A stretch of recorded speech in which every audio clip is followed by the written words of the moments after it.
Welcome to Not a Great Whisperer podcast. This is your host, Katy Ray. I am joined with Martha VanCamp, certified wellness and weight loss coach today on our podcast. Welcome. Thank you. We met through a friend of ours. Also, I just want to say thanks for being my first episode in our new little shindig place here. I love it. It's adorable. Thanks. You're number one. So let's talk about how you got into being a wellness and weight loss coach. What kind of started your journey off? It's messy. It's okay. always messy. That's perfect. Right? You came to the right place. Right. So I was always the bigger kid in the family. And I have two older sisters, and I just wanted to look like them. So I remember being on a diet from the age of 9, right? And it's just this perpetual diet after diet, everything, anything new, any fad. Basically, though, I was starving myself because I'm a tall girl. Like in 4th grade, I was 4'11". And I remember being called Big Bertha. Oh. And when I look back, I truly think it was because I was the tallest. Of course. Because I wasn't that fat as a child. But very long story short, fast forward to the age of 40. I had gotten a divorce, remarried, kind of down, destructive life, and suddenly became a mom to 7 kids. I had 3 of my own. I had twins and then a single. And suddenly I'm taking on full custody of 4 more children. And love my husband. Thankfully, I love him so much because that was a very destructive decade of me just wanting to be a mom and trying to make sure everyone's happy, but you literally can't make everybody happy. So at the age of 40, I heard this whisper in the back of my head that kept saying, what are you going to do now, Martha? What are you going to do now? And I went to the doctors just for a normal physical. And at the end of the doctor's visit, they always give you a handout, like with how much you paid and how much you weigh and all those stats. And I would always fold the paper in half because I never wanted to see how much I weighed. And I got to the car and this wind, literally, it was like out of a movie. This wind comes about and opens up the piece of the paper and I see the number 265. And I just wanted to die. I think even worse though was what was right next to it. 2 words that said morbidly obese. And I thought, what am I going to do? What am I going to do now? What am I going to do now? And so at that point, it's as if this window of opportunity opened up. And I decided to join a CrossFit gym and start studying nutrition because I thought, I can't trust anyone else. And so at the age of 40, it's like we turned this aircraft carrier and suddenly I'm my own first client. And within 10 months, I had lost 50 pounds. And I thought, okay, I hit the number 250 and I'm good. I'm going to stay here. So I would study more nutrition, study the importance of food, different macronutrients, how this all plays into our bodies and how we metabolize food.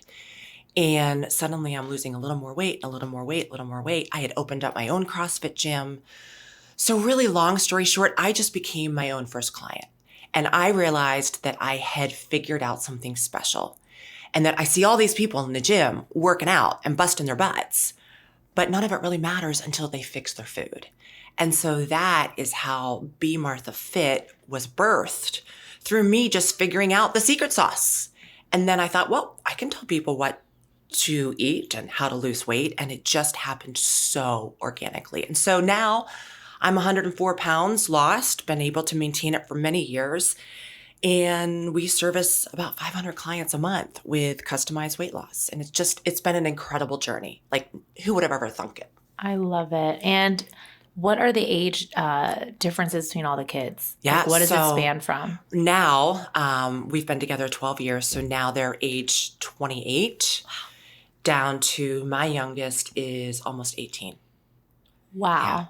Yeah. And we have 1 in the house. The rest are off the payroll. But during this journey, they were watching you change all these habits. And I mean, that's huge for you as well because you're watching these little eyes look up at you like, what are you doing? And it's huge in their eyes. I mean, they know where to go, especially for questions. But you're teaching them new habits. Right. And my attitude always was, I never wanted to be that mom who was like a food Nazi. And eat you're your right. food. Yeah. Right. Just like I just wanted them to see that, okay, there is a good way to fuel our bodies. And if they were interested, they would ask questions. I hit the 104-pound mark when most of them were out of the house. So at that point, I still just had my twins, who are now 20, and my youngest. So when you guys go out, you just look like siblings? I wish. Hey, girl. So for me, I grew up in a very large family. I was on the heavier side. Did you ever feel that? I don't feel like I felt that at school until like now. I could see the little things that could make other kids feel really low self-esteem and stuff. But did you ever feel that being the tallest one or being heavier as a child? Yeah, I would absolutely say that now I love being 6 foot. Oh, yeah. But growing up, I think, as a girl, and I'm sure guys feel this way too, but growing up, you just want the attention of a guy. And because I was so tall and probably so focused on like getting through high school really well and being the best in the class and all those things, I just never got that attention from that opposite sex. And so that played a role in it. And I'm thinking, is it because I am bigger than the cheerleader girl? Like I was never built that way. And I think every girl just wants to be the tiniest one, but that was just not in my cards. And now I'm okay with it. Of course. But back in high school, you're thinking, oh, this just sucks. Yeah, and body image definitely played a role. It's funny because now when my daughter will do something, I'm like, you're great. No matter what, you're beautiful. And I say these things because I remember like looking at magazines or being on a different diet every day. And my mom would always help me and support me if I was like, no, we're doing Weight Watchers. No, we're doing the soup diet. No, we're doing the cabbage soup diet. No, we're just eating a hard-boiled egg in the morning and a hot dog. Like something really bad for you. Like horribly bad. Yeah. So everything you're saying is totally resonating with me. But I can see like we're at a different time for not only women, but men and their body image. So have you noticed that it's more of women reaching out to you right now? I would definitely say probably because me being a woman plus up the story that I have that is, sprinkled all over social media and our website. Yeah, I would say 96% of our client base is women. But what's interesting is quite often I'll have a woman join and then about 12 weeks later, the husband joins in as well because the husband's realizing, wow, she feels great. She looks great. She's losing weight. I need a slice of that. Right. So quite often we'll have a husband and wife join. It is great. It's really hard when we have a woman who joins and she has no support in the background. Like the husband still wants to eat the old way or the children don't want to eat the way that she's eating. And quite honestly, everyone should be eating the way that the mom is eating or the client is eating because they're going to feel so much better. But I see it a lot. Like women will be fine for the first 12 or 16 weeks. And then the husband who may be bigger and enjoys a lot of pasta or a lot of pizza or food has become the way of loving her family. It's an uphill battle completely. And it's a struggle. And culturally. So I'm Lebanese, but on my dad's side, everyone married Italian. So it's like food every time we see each other. So my mentality is that's the way you love. Like feed everyone here. Right. Make sure to make really large portions. We go to my mom's house and be like, Mom, is there an army showing up later? Why is there so much food in this bowl? Right. So I do understand that. So it's really changing those habits.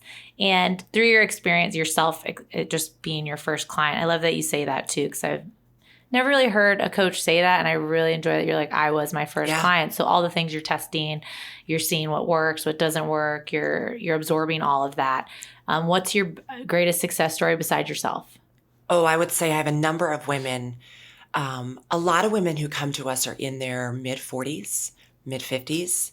And that's such an interesting time because at that point in their life, their children are old enough, maybe independent enough, or they haven't had children, but their career has been their baby, if you will. And so they've hit a point in their career where they think, okay, I'm doing really well. What about me? Like I lost me along the way. So we have a lot of women in their mid-40s, mid-50s come to us. And it's beautiful because a lot of them say, I don't want to work out. And that's my thing. Like, I don't care if you ever work out a day.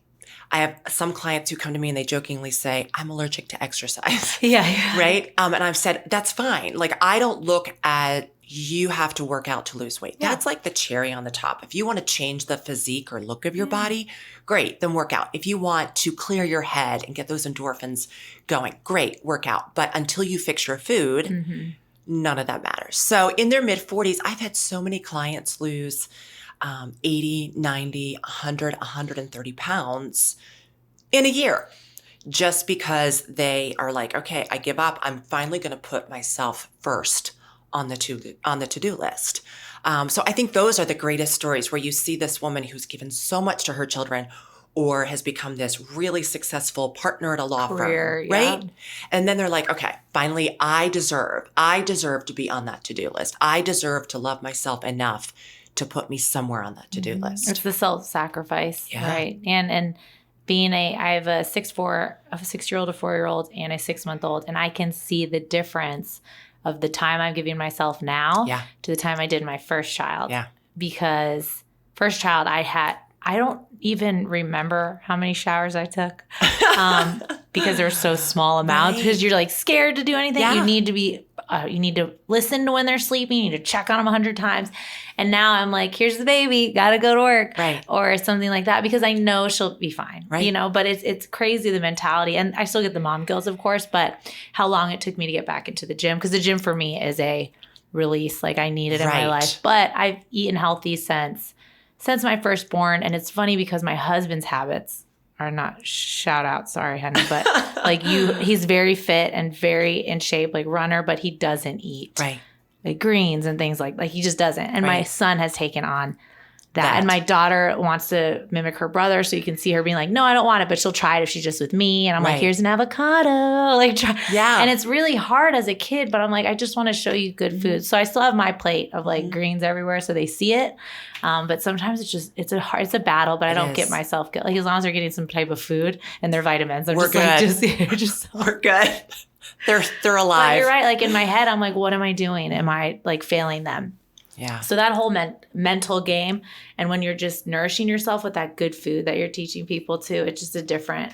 I can tell the days I feel great and the days. Oh, for sure. But I will eat my pasta and my pizza. When you were going through those lists of food, I was like, I love all that. Right. But then, like, I had pizza probably a week ago, but then right away I'm back on plan because I know how great I feel. And when I eat the right foods, and I see this with all of our clients, especially women, when I eat the right foods and I'm fueling my body, my confidence is off the charts. I know. Right?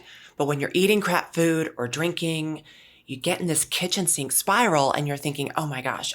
And you just don't have the confidence to honestly just get through the day. You're right. It's hard. You're totally right. So what's been the hardest challenge for you being on your own now? And you came from a TV background. Right. So big team around you. Yep. You know, you're growing your own team. Like how's that struggle? It's interesting when you work for any type of business that has been around for a while, whether it's TV or computers, whatever it is. There's always a roadmap in front of you to get to success. When you branch off and decide, I'm going to do this on my own, it is so scary because there's really not a roadmap. Like every day, it's a grind. And you're thinking, am I failing? Am I doing well? What's interesting to me is when the whole COVID situation happened and we all went into lockdown, that became the most beautiful time in my career because I realized none of us can control this. And it got to a situation where I just sat back and I was relaxed for the first time in so many years because I thought, I can't control this. I can't control if my clients lose their job and they want to stop their wellness journey with me. None of us can control this. And so it really just allowed me to step back and say, honestly, I don't have control over my business. And the more I try and control it, the more frustrated I'm going to be. So I just sat back and kind of let go. Of course, every day I showed up for my business, but I wasn't trying to control every single action. And honestly, this will probably be the best year for us, 2020. Like, who would have thunk it? Yeah. But so it's interesting. I tell a lot of people who are starting their own business, I say, you know what? You're not, unless you're buying into a franchise or you have some bigger corporation that you're buying into their business plan to make your small business successful. When you completely start this journey of entrepreneurship, you're like, whoa, it's up to me. It's up to my team. So we've been very fortunate. When COVID started, it was like 3 weeks. The lights went out and everyone was just freaking out and eating and drinking their way through the whole situation.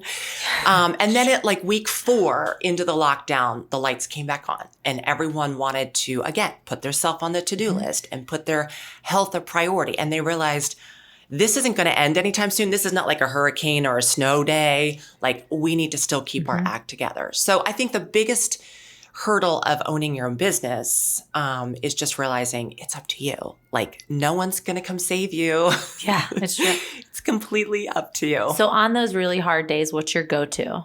Do you work out? Do you have to have a moment to read something? Like what's your go-to on the hard? Because you have hard days. I mean, it's like 100%. Honesty, right? 100%. My go-to is either a really long power walk, like 5, 6, 8 miles, because it just clears my head. And oftentimes, in order to clear my head, I have to work out. And in doing that, the best ideas for the business will come, right? Because you've stepped away, you're relaxing, you're working out.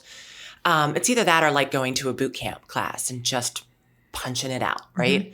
But absolutely, that's totally my go-to. So what have you noticed? So how do you tell? Is it just talking with your clients that you can tell if they need activity to really get that stress out, or like how they're going to stay on track? And can you sometimes tell when a client comes on board they're not ready? Oh yeah, 100%. And it scares me. It's a big learning curve. We are asking them to really change the way that they look at food. And if you've been grocery shopping a certain way for 20 or 30 years, and I'm asking you to grocery shop a different way, they get so overwhelmed and frustrated. The great thing about what we offer is that we provide very customized food plans. So when someone onboards, we get their medical issues. We onboard and ask, what do you like? What do you not like? So when we're customizing a meal plan, I'm telling you, the client, exactly what to eat. Like, here's 3 or 4 options for breakfast. Here are your snack options. So there's a lot of variety. But even that can overwhelm them. Yes, all of our clients, they don't want to have to think. Just tell me what to eat to lose weight, right? I'm so tired of guessing. But you need to teach them a habit. Right. And so it's really hard at the beginning for them. Or I can tell that they won't even give up the alcohol. They say they want to. I think one of the biggest issues I see is moms who are working from the home, stay-at-home moms, and they have 3 or 4 kids, and they've been in this comfort zone of doing everything for the child and everything for the husband. And they have this moment of realizing, I shouldn't be doing that. I can't be doing that because my own health is suffering. So they're good for like 8, 12, maybe 16 weeks, but then they go back to that comfort zone of doing everything for the children. And even though they know that is a destructive comfort zone, they don't want to break out of it. And they almost use it as an excuse. Like, I can't do this right now. Oh, 100%. Right? Excuse. I can't. The baby's only 4 months. Like, no, you can. Right? Or I have to get my kids here and I don't have time to think about my own food. And I'm thinking, wait a minute. You have teenagers. They could be doing their own laundry. What are you doing? What are you doing? So it's kind of sick and probably make a couple people mad. But at this point, I see so many women just hiding in this destructive excuse of, I don't have time. I have to do this. No, you don't. No, you don't. Martyrdom of this is what I have to do for them. Yeah. Right. When I became a mom to 7 kids, I thought, oh, there is no way. I was working full time. I owned a CrossFit gym and I was trying to still lose weight. I thought, no, I don't have to do everyone's laundry here. My youngest was 8. He was doing his own laundry. Did it come out really well every single time? No. Was he mixing darks and whites? Yes. Does he still mix darks and whites? Yes. But he can do his own laundry, right? Yeah, that's important. That's a good life skill to have. Absolutely. We have a little stool because I'm ready to teach the kids that too. Yeah. You know, they're huge washers now. Right. Right. I like that. But you're right, with a lot to do with women is the self-sacrifice of like, no, I don't have time for that. Or I'm going to take this bag of goldfish and just ride with it. I didn't eat all day. I feel good, but I only had a bag of goldfish. Right. I do think you're right with I've totally been in this cycle multiple times, and we're really hard on ourselves. Mm-hmm. So I give myself the grace of a year after the baby. This is my last one.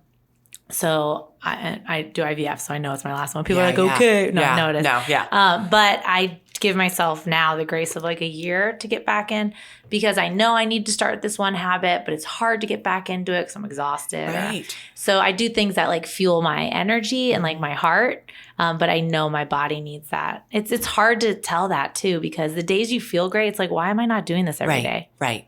Why does not click? Because we have ups and downs, especially you were probably huge during this time, during the pandemic, because people's mental health was just so at risk. It's still bad. It's a horrible. Yeah, it's still a mess. It's still bad because we are so isolated. It's really horrible. And when you're isolated, you feel depressed, and then you eat like crap, and then you feel more depressed, and then you drink, and then you feel even more depressed. And how do you break that cycle? How do you become a lot of counselors too? Like you're a counselor essentially too, because you're digging into what's the root of this or the root of that. How does that mess with you daily? Because you're probably emotionally attached when people tell you their story. Yeah, I think, what we don't realize is until you're in the thick of it, you don't realize how much of an emotional process this is. And there are some days I just have to pull away, because if I keep pouring into others, I'm probably going to end up drinking at the end of the day. I mean, just to be super honest, it gets to a point where you're thinking, oh my gosh, if I have to pour into one more person, what is left of me? You feel like you got all these bullets, like just kind of, you're bleeding out here.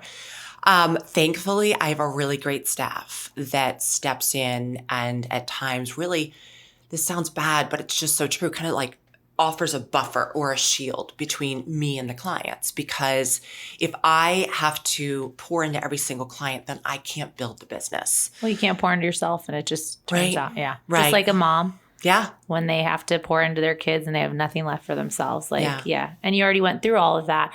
And it's hard because you hear the stories, and I think the most inspirational women like yourself have gone through it. So it's great to share your story because you're going to connect with someone. And it's hard to see that because you think of our daughters or our sons that have to go through it to do it. And you're like, how am I going to be okay during that? Right. But I think it's so inspirational and such a powerful story that you are able to connect with your clients that way, and know that you need to stop at one point and then utilize your support system, which is your staff. Right. And it's really hard to see that though, and teach people that. And I think one of the I've connected so much with just talking to you. But I think it's great that you're able to have a staff now when you started with just you. Right. So that was probably intense. Right. It was very intense. And it wasn't until 3 years ago that I looked at this one person and she saw that I was sinking. She was actually a client that came to my CrossFit gym. And I said, oh my gosh, I need an assistant, or I need someone to clean my house. And she said, I'll come clean your house. And I'm like, no, I don't want you to come clean my house. Come be my assistant. And it's very hard to trust because my business was my 8th baby. You built it. Right. And so I'm thinking, I'm going to allow this one piece to kind of go over to this assistant. But then I realized if I don't do this, I'm literally letting go again. Yeah. Right. I'm digging myself into that ground, or I'm being that martyr who says, I can't do it because I've got, all these other things. No, you have to let go and just trust. So now I have 2 personal assistants. We have a staff of coaches. But, I think one of the reasons people love the concept of Be Martha Fit is that every single coach that's on my staff has had victory over weight loss, whether they've used Be Martha Fit to get to the finish line or Be Martha Fit was their complete journey. But we were not a group of people who were, as big as my pinky and studied nutrition and just, was always tiny. No, we totally get the journey of how difficult it is and how emotional it is, and that even maintaining it quite often is harder than losing the weight, right? Oh, yeah. Oh my gosh, it's so difficult. I think one of the mentalities that I've changed over the years is not saying I want to be skinny. Yeah. And I love that you use fit in your Be Martha Fit. But because my image when I was younger was skinny, thin. And then when I got older, I was actually the fittest I've ever been before my last kid. So in my head, I'm like, I got to do this now because it's going to take me some time to get back to that. But I'm trying to just focus on what's the new version of me. But it's really hard. It's a mental, excuse my language, but it's a mental fuck every day. Yes. Every day I'm like, I need to be thinner. I don't feel right. And it's like, no, that image has to go away and it's how you feel. And it's a fight. I mean, every morning. It is a fight. When I hit the 104 or 105 pound weight loss. I don't even know what that is, by the way. I don't even understand that weight size. It's so crazy, when you say it, I'm like, oh, you mean my right leg? Yeah. No. Yeah. Or my right arm. Yeah. When I hit that, I was doing bodybuilding competitions. And so, I mean, I'm 6 foot tall. And I remember going on stage weighing 142 pounds. And that was hard. And, to use your words, which I love, it was a mental fuck. Yeah. Because I don't weigh 142 pounds now. But those were the days when I would get up to go wake up the kids and I would get to the door literally and like grab the door handle and I would fall to the ground because I was passing out. It was such a destructive, I look great. I was 6 foot wearing a size 0, right? I felt like I looked like a Victoria's Secret model. And now I don't weigh that, but I'm in a very, very healthy, well state. I'm not passing out anymore, but to go to that very, very low depleted starvation point, and then to settle back here in a very healthy weight, it still F's with my head. Still does. Because I think, I want to be a size 0 or size 2 because that's just, what women should be. Where here I'm sitting in like a size 6, small, medium shirt. Like, what's wrong with that? But it's still screwed through your head. And that you probably can bring to the table to all of your clients because I'm 35, but I think 30s to 50s, that age range of women, it was always skinny, thin, thin, skinny, thin, rails. Yep. Don't eat too much. Nope. Don't eat this. Only eat 3 times a day. Eat a carrot. And now you see people like snacking throughout the day or 6 meals a day, all protein. And you're like, what? I think, I just learned 2 years ago about macros and stuff through CrossFit because I did a nutrition challenge and that changed my whole, but it's like, why am I learning this right now? Why didn't I know about Isn't that this? crazy? But why did I do a cabbage soup diet? Right? I'm almost 49, and I remember thinking, back in 4th, 5th grade, like I just remember my mom saying, okay, you can only eat 1,200 calories a day. Yes. So we need to plot this out, right? I don't blame her. My mom never plotted out. She just helped me when I did Weight Watchers or I did something like that. She was like, okay, I'll help you. But I think sometimes she was like, this bitch is crazy. Like she helped me make food because I was in high school or something like that. But you think like, our mentality was like the smallest amount of calories. Let me get a low fat. Let me get low fat. Let me get And now I look at carbs. Like, what am I doing? Right. And so I think that, no matter the age, and sadly, I think it has followed into girls who are now in their 20s. Like, you have 20-year-olds going in to get like Botox and things, and you're like, you're 20. You're at like the age I would like to go back to. And I look back at pictures and I'm like, I look great. Why did I think I was fat here? Like, what? But women are so scared to eat. No matter the age, they think if I eat, I'm going to gain. And so as you and I know, it's so wrong. Like our metabolism is like a burning fire. And so food is fuel to our system like gas is to a car. Like you would never ask your car to run without gas. Why are we asking our bodies to run without food? Like it's insane. I did my 120 calories this morning. And you're just like, what? You just did 500 calories. That's nothing for your body. And you notice that you're actually eating more in this stage of life. 100%. Right. And carbs are not evil. No, they're not. No. They're a fuel source. You need them for your muscles. I know. I do see the change in mentality. And you're right. It is in the 20s and the teenagers still, because a lot has to do with self-esteem and social media and them just seeing this like reel of influencers. And it's funny how I love when people show Photoshop to this is really me. Or like, I like when fitness women do that too, because they're like, we all have roles and we'll do like a normal picture. I'm like, thank you. Right. We can all turn a certain way or suck in a certain way. We know. Right? Yeah, I do love it when they do that. Let's just be real. So what's your next goal for your company? Wow. I would say we're really approaching a 3 or 5 year plan at this point. Like I said, I'm almost 49. do I want to be working this hard when I'm 55? Mm-hmm. I think the hardest thing for any startup, any entrepreneur is scalability. And so right now, hello, the company is my name, Be Martha Fit, right? So what is the scalability in that? If I'm 55, are women still going to want to work with me? Like, really? Oh, yeah. When I'm 60, are they still going to want to work with me? You be the face of the company while everyone's doing the work, and you do speaking events. Right. So I think it's plotting that now and realizing, we have grown organically, which is great. It's beautiful.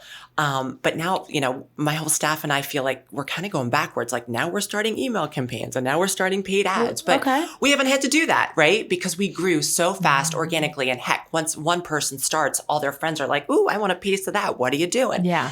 So it's really like stepping back and saying, okay, we're doing great, but where do we really want to be 5 years from now? And how are we going to specifically plot that? And where do you want to be? Yeah. Personally, there absolutely is a book coming out of my head. And like at some point, end of 2020, 2021, absolutely, I'll be writing a book.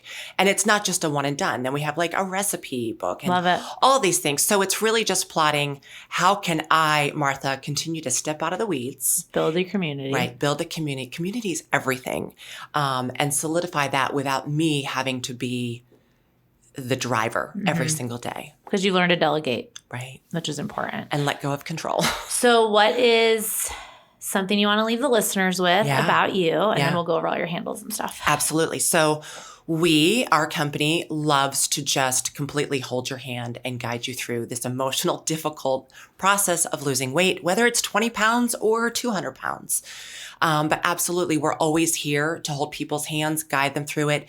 Really just take the thinking off of their plate. Let us do that for you. Let us guide you with a customized weight loss meal plan. Like our signature program is our 12-week program. Start there, and then maybe you want to continue for a year. We have a lot of clients, probably 90% retention rate. After 12 weeks, they've kind of drank the Kool-Aid. They want to stay. They know the process works. But for those people who just kind of want to dip their toes in the shallow end with us, we have a 3-week intermittent fasting program with a customized food plan, all the recipes you need. Everything we do is coach. I love intermittent guided, fasting. right? It's if really I wasn't great. breastfeeding right now, I'd intermittent fast every day. Yep. I think the greatest part of that is you're saying you hold their hand throughout the way. You need that. When you're making such a huge change, it's like, I could download this nutrition plan, but you have a team that's there to help them. And a community. And it's so important in time. I know when I joined CrossFit gym, I'm not like a hardcore CrossFitter, but that community, when I get back into it, they're just so welcoming and you're just like back at it and you don't have to start heavy or do something, they let you teach your form back, but it's very welcoming and you need people around you to really support you. So I think that's probably the most important piece to your team. I say to people, if I just gave you a food plan and sent you on your merry way, it would be a 90% failure rate. But when you combine the food plan with a solid coaching staff, with like touch points with your coach throughout the week, and then a community of like-minded people, and for us, that's on Facebook, in our client group. When you combine all those things together, then you have a 95 to 99% success rate. But just having the food plan, we are not built to do hard things alone. So having that community and that support and that one-on-one coaching ability to have someone have a one-on-one coach, that is what makes success. I love that. I like that you get the whole family involved too. Yeah. Okay, let's go over your handles. Yeah. Awesome. Is there anything else you'd like to share? No. Okay. And your go-to, you said, on hard days is a walk. Absolutely. Do you notice that there's any specific quotes or anything that you really like that kind of get you back motivated or inspired? For me, it's music. Oh. Getting outside in the sun, the heat, sweating it out, and just listening, whether it's like my playlist is so bipolar. It could be anywhere from like classical to 80s rock to, opera, like anything. Just get out there and like let the music flow all over you. Get out, breathe fresh air. For me, I like to walk by the water. So that's calming in itself. The hardest part is starting. But once you're out there, you're like, oh, I can go another 2 miles, because you feel so incredible. And you realize, wow, my body is a machine and it's working for me right now. I love that. Okay, so your handles, how can we find you? Yeah, on Instagram, Be Martha Fit, and it's always BE Martha Fit. On Facebook, My business is Be Martha Fit. On my website, it's bemarthafit.com. A lot of people like to come and stalk my personal Facebook page, which is public, and that's Martha Kerr, Kerr, VanCamp. We welcome the stalking. Thank Yes. Stalk on social media as much as you want. And here's why. Like, they will stalk and say about a year later, oh, I've been stalking your page for the last year, just to make sure like you were the real deal and your message didn't change, right? And it gives them an excuse to wait a year to sign up. Exactly. But I do understand they want to get a feel for you. And with your videos, you can. I totally am one of the stalkers. But it is important for people to connect somehow, because not every topic you talk about is going to connect with someone, but something will. Just like me, I have random episodes about everything. But I like helping different groups of people, different people who like different things. Just like you, someone has to connect in that way because they're kind of trusting you to 100%. tell them the truth, put them back on track on something. So I think what you're doing is amazing. I'm one of those people that have been on the struggle bus for my whole life. I always say I was the happy fat kid, which I was. But I do see a lot when I do connect with kids that I see are on the heavier side or something. And I'm just like, my heart is like, I hope that doesn't affect who they are. Yeah. And it does. It does. It always 100%. Will. Because of just the culture and everything. You know, it's really, it's hard to see, but I love what you're doing. I love that you're getting women and men in different seasons of life, because you have to be ready for it. Right. And I can't wait to see what's next. Yeah. Thanks for having me. Super excited. Okay. Find us on Not a Great Whisperer podcast, at Not a Great Whisperer Instagram, at The Real K-Ray, KatyRay.com. Look up Be Martha Fit. Her name is Martha. Her name is not Be Martha Fit, but her company is Be Martha Fit. I know we said it so many times. It's like, I'm just going to introduce myself as Be Martha Fit. And I loved having you today. Thank you for joining. Thanks.